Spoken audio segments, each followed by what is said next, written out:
My name is Alex. This is another episode of The Sit Down sponsored by the Let's Go app.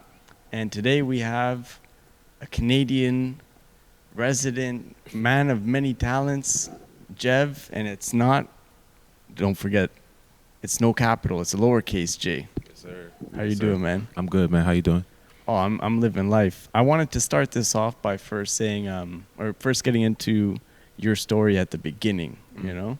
So you started producing your own music at 12 years old? Yeah, I started like producing my own music just because I didn't have anybody to make beats for me. So I was like just trying to figure out how to make my own music. So there was a guy that actually helped me make music. His name was King T, and he taught me how to record my music. And from there, I learned how to produce music and make beats on like FL Studio. And from there, it was literally just up from there. Yeah. What's the biggest learning point that you've come across since the beginning till now? Just from making beats? Mm-hmm. Probably, I think for me personally, is like try and focus on one. I was trying to focus on making beats and rapping at the same time. And for some reason, I think personally for me, one always suffered when I was trying to like do that. So I focused like one summer just making beats and then another summer just making, just rapping basically. So I think the biggest lesson for me was just like find what works for you and don't try and emulate like, hey, I'm going to be the next Dr. Dre so I can make beats and rap. I'm going to be the next like Cole, make beats and rap. Tyler, make beats and rap. So just try and find what works for you and double down on that. And then that's really cool actually, because a lot of people try so hard to be somebody else, but then they mess up because if somebody wants to listen to the one artist, it's good to have like points where you want to like show love to the person that you look up to, but it's like you got to create your own path and do your own thing, and that's where you'll always truly thrive. Facts. Facts. So I have here that 9 years old, you did a talent show and you performed Soulja Boy. What was it? Kiss Me Through the Phone? Yeah, Kiss Me Through the Phone. How was that? It was lit. It was Soulja Boy featuring Sammy, Kiss Me Through the Phone, and at that time I was for some reason big on R&B and just trying to sing, so I wasn't rapping at all. And my brother was gonna do like Soulja Boy's parts, and we did the talent show. There was like a bunch of talent shows around the area for like the entire year, so that was like the song that we kept doing. Eventually my brother, he's older, so he grew out of it, so I had to do like the raps and like the singing parts, and like from there I fell in love with like rapping. I was like, oh shit, this is actually fire. It's like I don't have to sing too much, because every time I sing, like, you know, your voice gets messed up over time. But rapping was fire, the cadence and just kind of like coming up with like your own raps, adding it was fire. So I think my love for rap came from that. That's amazing. That's the moment in your life that you knew that that's what you wanted to do as your career?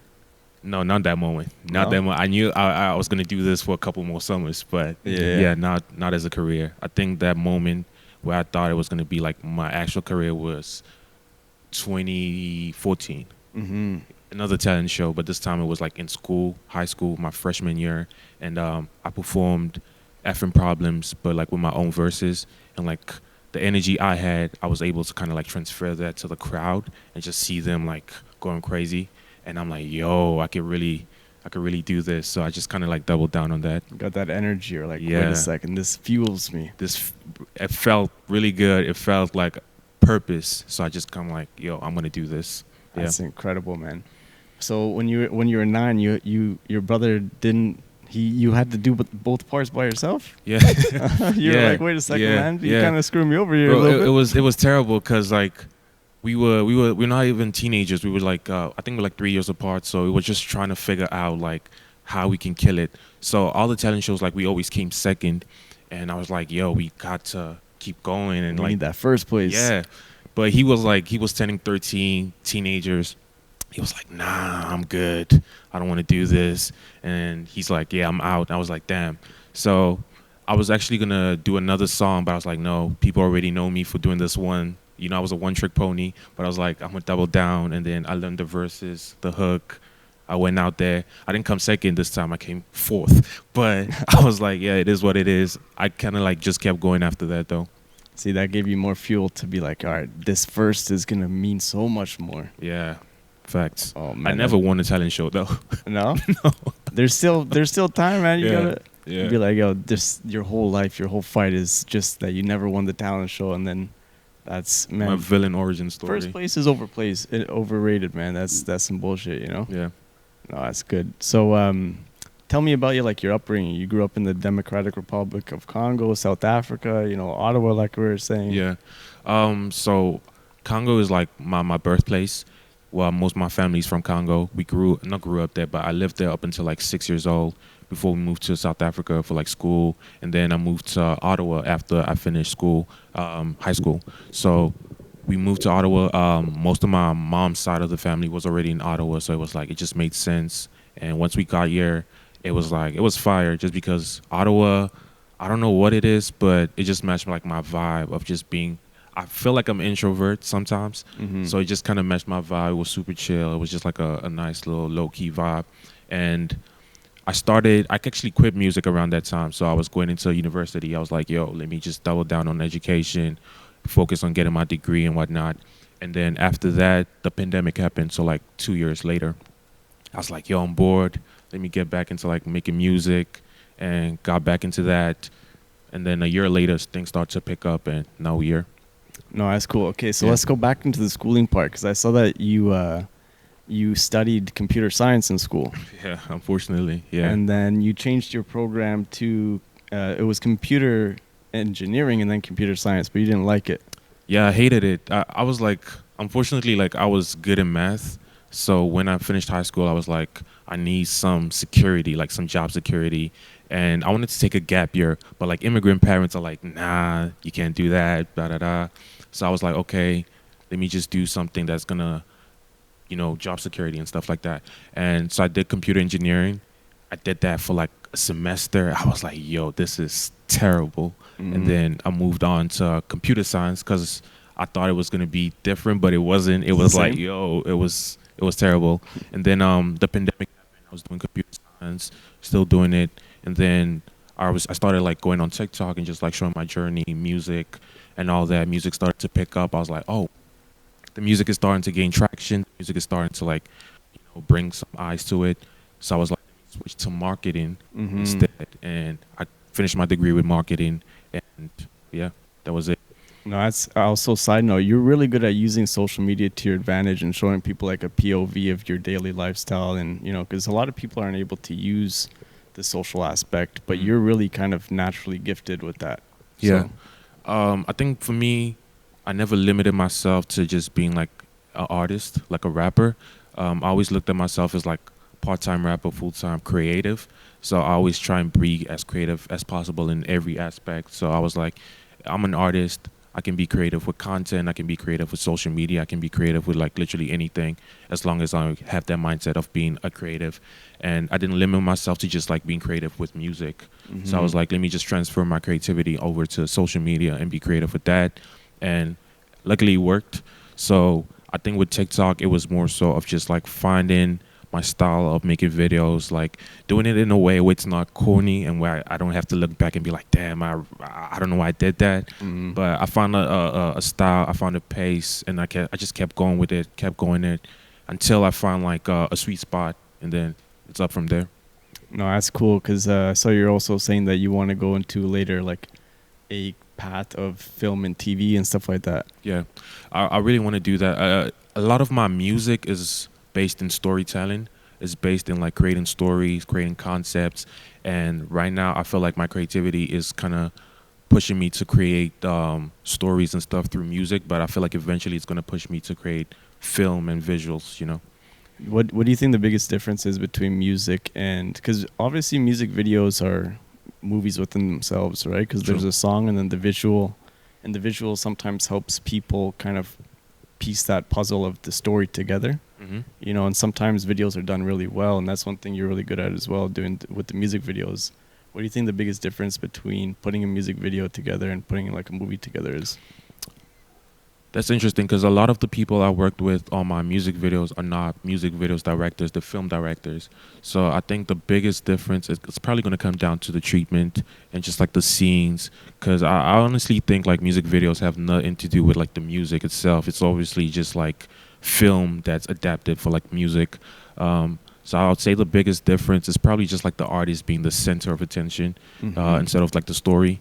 So eventually I would want to do something like that where I just don't have to focus on like creating like some cool scenes for like a shot for like a 30-second song or like a 30-second part in the song or whatnot. I'd love to create some like visual story or like a concept and kind of like bring in characters and some like dialogue and stuff like that, and build a world around that.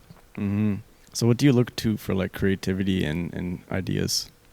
I try and be open to like everything, just like mundane stuff. Like Ottawa is another thing about Ottawa is like it forces you to stop and just kind of like be yourself, So there's not too much happening in Ottawa where it's kind of just like very busy and very fast paced and it's very slow. So you just kind of have to sit there and think. So you find yourself just being like thinking, like imagining stuff and just coming up with ideas and concepts. I'll say I also get it from just like a lot of the people I look up to. So I'll be like, yo, what did Kanye do? Okay, how can I do that in my own way? What did J. Cole, Drake, what did Kendrick do? How can I do that in my own way? But also like finding stuff from different forms of media, of art also. So like, what did Spike Lee do? Just little things like that. I'm reading a book called The Creative Act by Rick Rubin, and it just talks about like being an artist and doubling down on that. Yeah. No, his mind is so complex, and there's just what he's done is incredible. So that's I'm gonna add that book to my list too. You got to. It's a really good book. I don't lie. So many like good quotes from it, and also so many like gems about like how to be an artist in this world. Yeah. No, that's awesome. So also you have a cool thing with you have like an interview series where you do it yourself, and you said something really interesting. Yeah. You said a lot of people are afraid to explore their imagination. And that's why people don't do stuff in life. So why do you think that is? I think a lot of people are afraid to be themselves.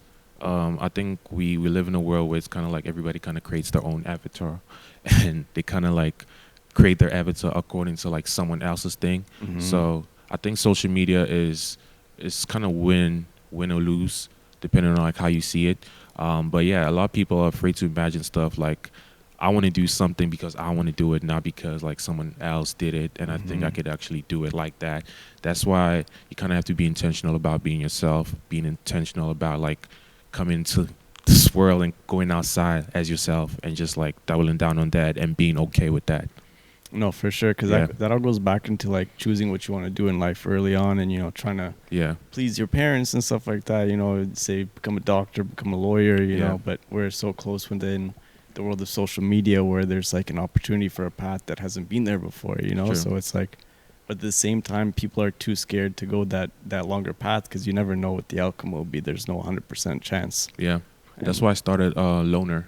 The label, yeah. And that part was like, I always looked at my life. I was like, yo, I was always been an outsider in everywhere I've been. It's like, I'm in Congo, but I'm in South Africa, so I'm not really South African. I'm Congolese, but like not really. And at the same time, then being in Ottawa, like, yeah, I just came from South Africa, but not really. I'm in like Ottawa now and like Congo, and like even in my family, just being like the only artist, always seeing yourself as like an outsider and being different to like everything around you.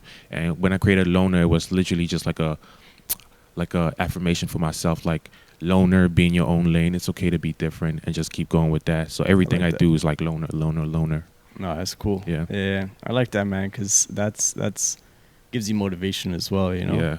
It's also a reminder to like why I'm doing everything I'm doing.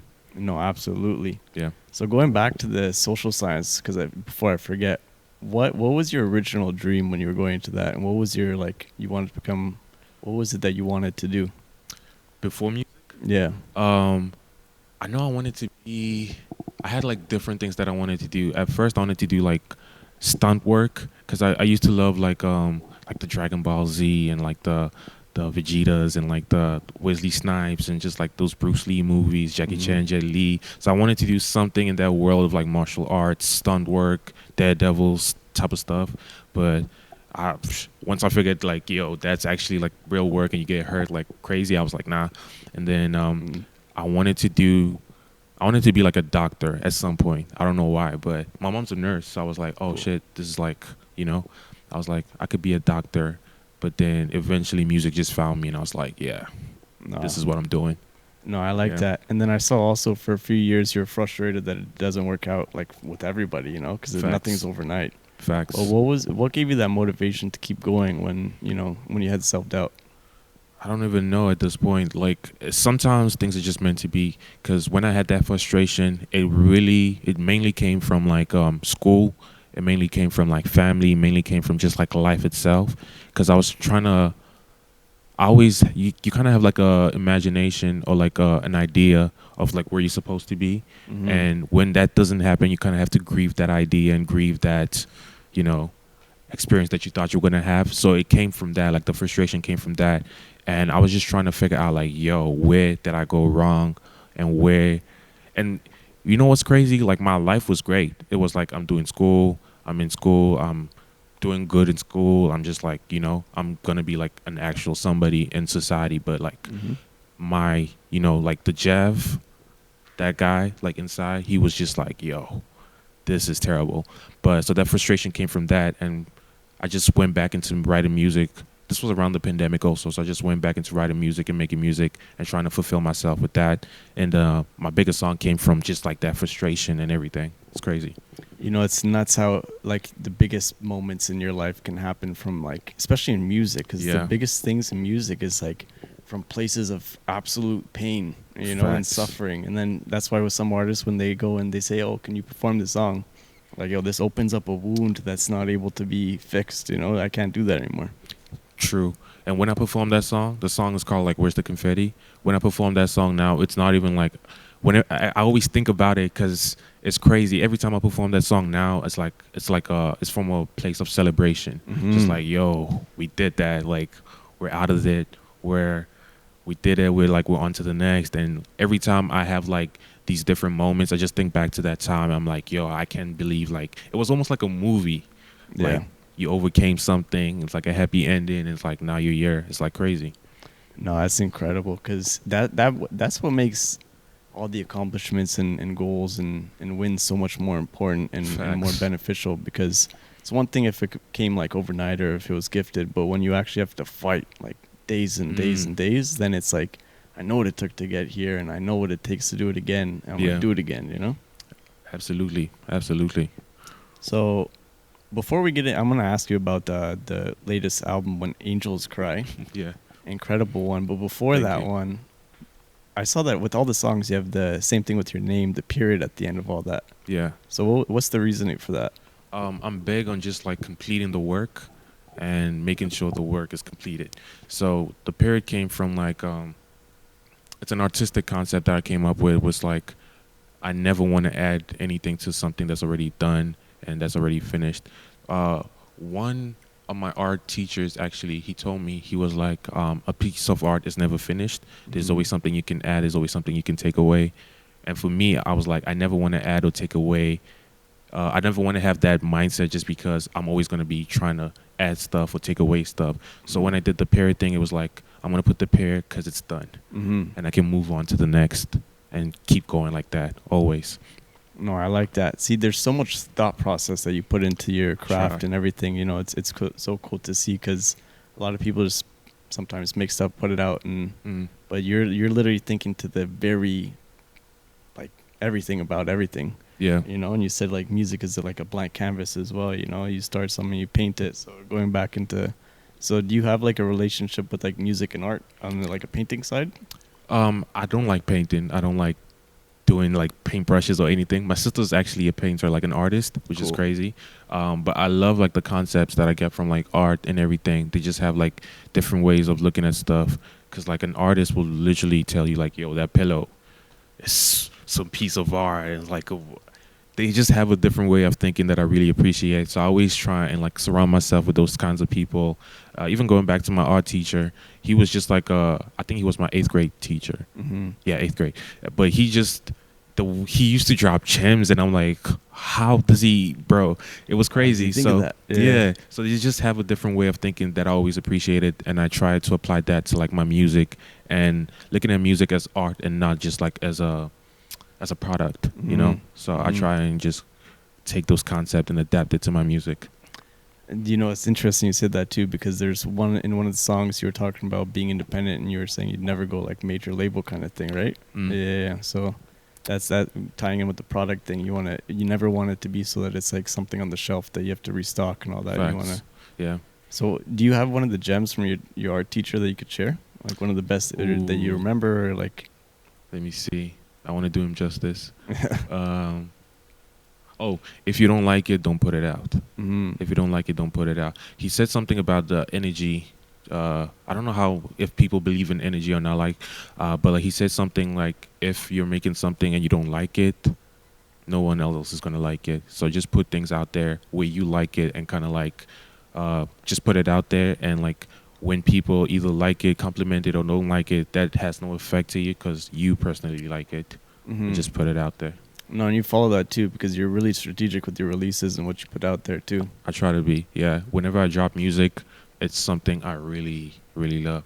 So like, I even have like managers and just like people around me. They're like, "Yo, you have so much like unreleased, and you have this and that." Like, it's like, yeah, I don't like it, you know. So I always try and put stuff that I like, because I'm gonna be performing these songs every night or tour and stuff like that. So I just want to perform things that I like, and there's a lot of music I like, so I try and put out as much as possible.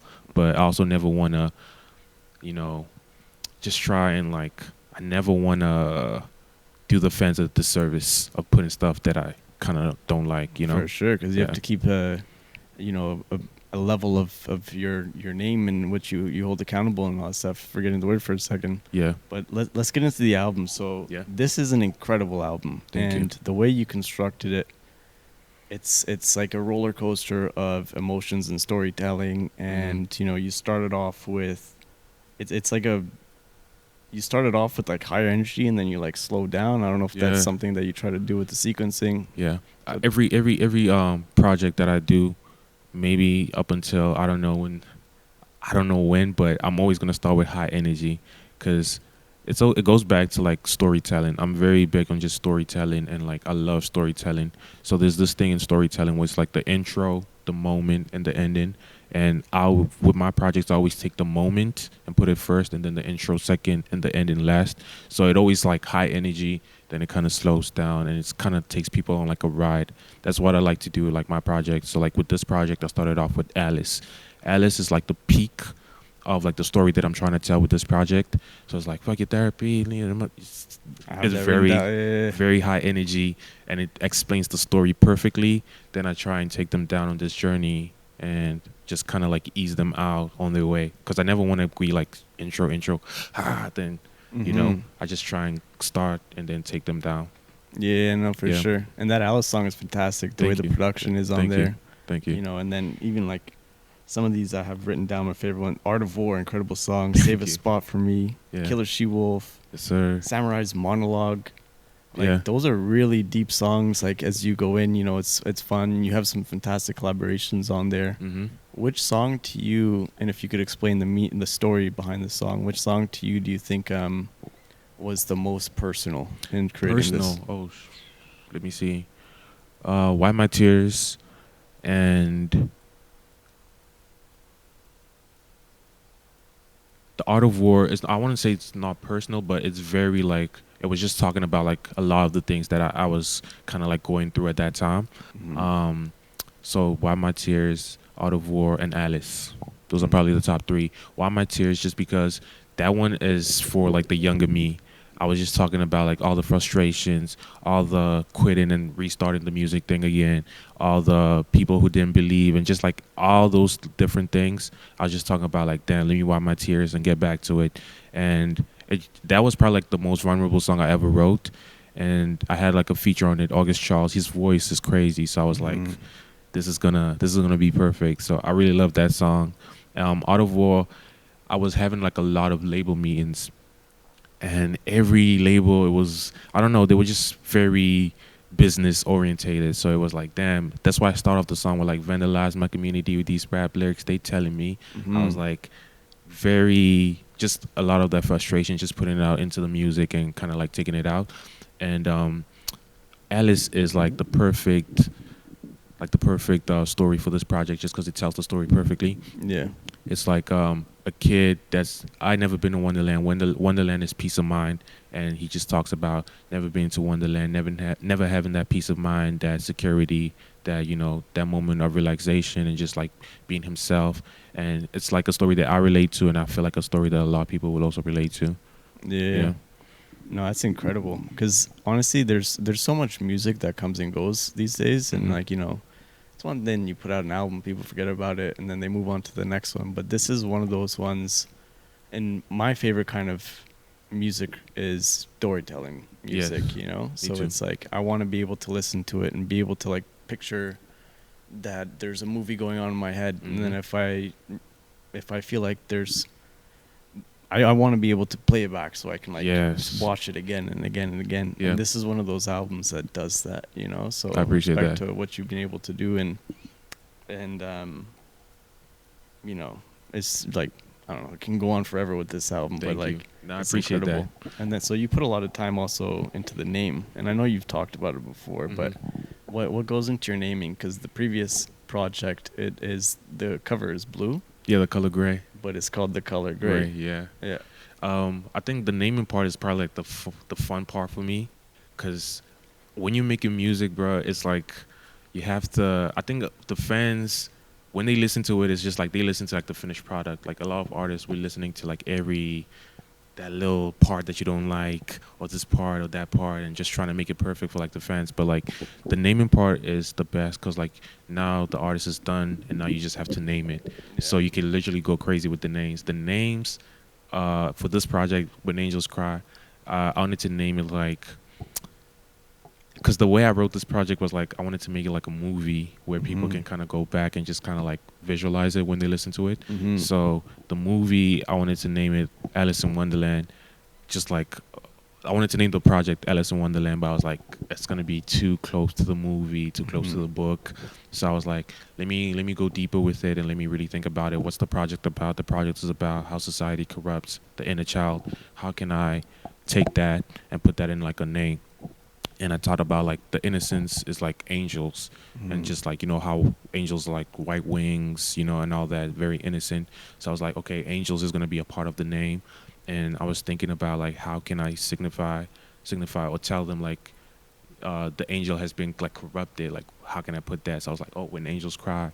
Yeah. And so the whole concept of like the project, but that name was like perfect, because like the angels represent the innocence and the cry represents the trauma or the corruption of the inner child. And I thought it was like a perfect name, because I was like, I could put that on a book, I could put that on like a movie, and it could still tell the same story. So I was like, done. And then with The Color Gray, that was fun, because The Color Gray wasn't about anything. It was just like, I'm going to put out the songs that I've been working on after I quit music. I'm coming back, and these other songs I've been working on. So the gray was like the gray area. And then the blue was just like, it was just to kind of show the mood that I was in. I was like, blue is like calming, and like it's very relaxing. So the blue was like, I went through this frustration period, and like now I'm very calm, and that. So it's like the color gray, the blue, and there you go. No, I like that, man. Yeah.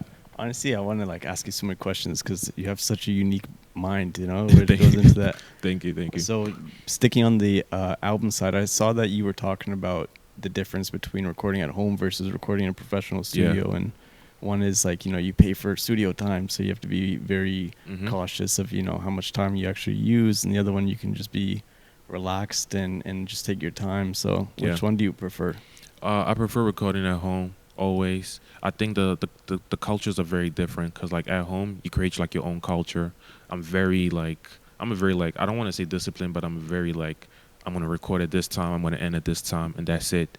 But with like being in like a professional studio, and like you have friends and stuff, it's like you guys could literally be talking for like 3-4 hours before you actually start working.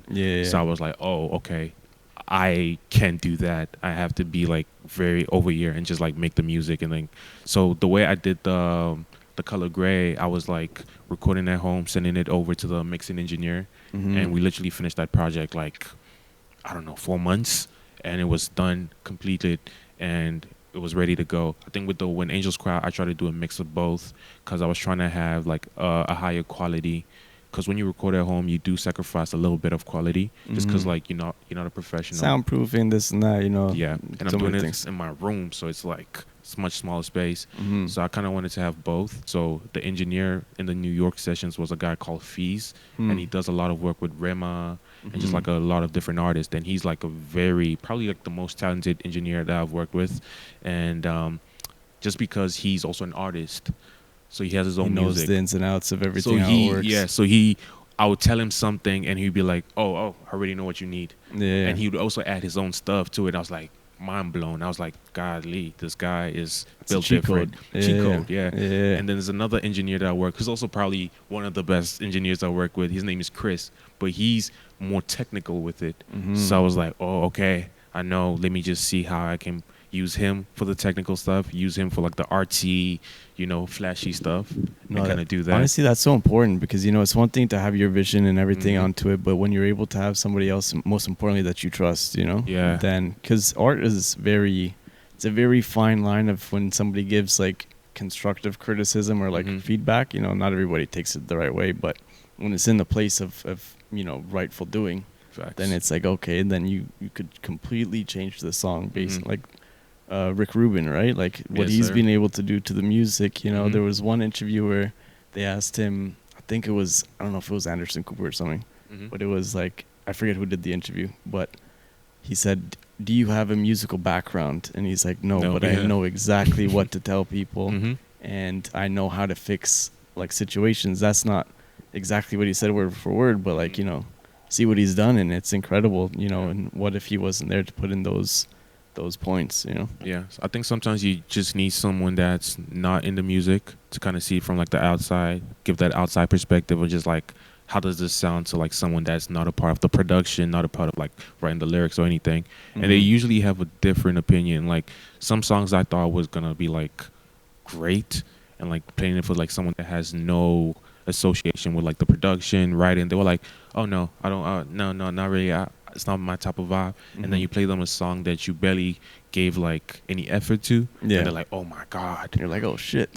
So it's just like a different way of seeing things. And I think this process of just like creating this album also taught me a lot about songwriting, because that's like another lost art. I think for us, especially talented artists, it's like we have a way of looking at it like my talent is enough, so we never really work on the talent and like making it better. You look at Kobe, man, not to even cut you off, but the guy's a champion, and rest in peace, but like he's a champion. He would still go to the gym, still work. There's never a point where you're too good. There's always room for improvement. That's what I try. And like every time, just like in the studio, just trying to make the songs better. Like, okay, what's the songwriting technique that Michael Jackson used? Like, what did he do and stuff like that? And just like learning and just keep literally just building that muscle over and over. Yeah. No, that's awesome. So what's the biggest thing about that you've like? I've learned like how pop music is made is very different to how rap music is made. So the way I'm approaching like rap nowadays is like, I want to make the best rap songs and not lose that quality, but I also want to compete with the pop guys. So how can I do that lyrically, and how can I do that sonically, and just like compete with them, not in necessarily like a charts or like numbers way, but like writing amazing songs that are going to stand the test of time and everything. So just learning about the process of songwriting. I think the biggest thing I've learned is that a lot of rap songs, like every time we record rap, we always like put it out. There's a lot of pop songs that just literally made to test things out. So I've incorporated just like making songs to try things out with no expectation. So it's like making a song just to see how I sound on this BPM or this type of beat or this type of instrument, and just like no expectation of putting it out, just trying it to see. I know a lot of the pop guys do it, but like with rap, we're very meticulous. So like, oh, we got a beat, we're rapping, that's it. So we're just trying stuff and doing it just for the love, and not to like release it or just to do it for fun. Like, what do they call them? They call those sessions where like they just play things and like vibe out. I forgot what. Oh yeah, I know what you're talking about. I forgot the word though. Yeah. It's just everybody's sitting in the room and then you're just playing it and people hop on yeah. Those vibe sessions or whatnot. Yeah. But yeah, just having that, but like in rap and just like vibing out and seeing like what happens. Yeah.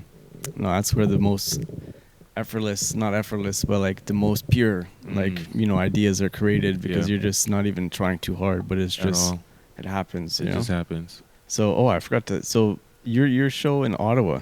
Oh, yeah. That was your first performance ever, huh? And you opened up for Lil Tjay at your hometown city? Yeah, that was crazy. Doesn't get any more perfect than that. You have like the literally, it's like, you know, at the end of Coach Carter where they have all the written things, you know? It's like, you know? Yeah. So how was that experience? That was dope. Like, the way it happened, it was like, so 2023 is like after I just dropped The Color Gray and everything was in motion. I was like having all these label meetings and I was just like talking to so many people, meeting like different artists, people I looked up to and stuff like that. And I got a call from my manager and he was like, yo, do you know who's coming to town? I was like, no, who's coming to town? Because, like, no one comes to Ottawa like that, right? Yeah, true. So I was like, oh, who's coming to town? And he was like, oh, Lil Tjay's coming to town. I was like, oh, snap. And I was like, oh, they want you to open up. I was like, you're like, wait a second. Yeah. I'm ready. So after the call, I was like, oh, shit, it's going to be the first time I actually perform on stage. Crazy. So when people listen to your music, what experience do you want them to have? Whatever it is they want. Like, I try and make my music... You know how I said music is a blank canvas? That's the reason why I just try and have them like create whatever they want to it. Like whatever they get from it is what they get from it. I try, whenever I put music out, I try and be very minimal about like what I tell them about, like the music is about this and that, and tell them like, hey, this is about this and that. I try and make it like so they can have like their own idea of what the music is. So whatever they get from it is whatever they get from it.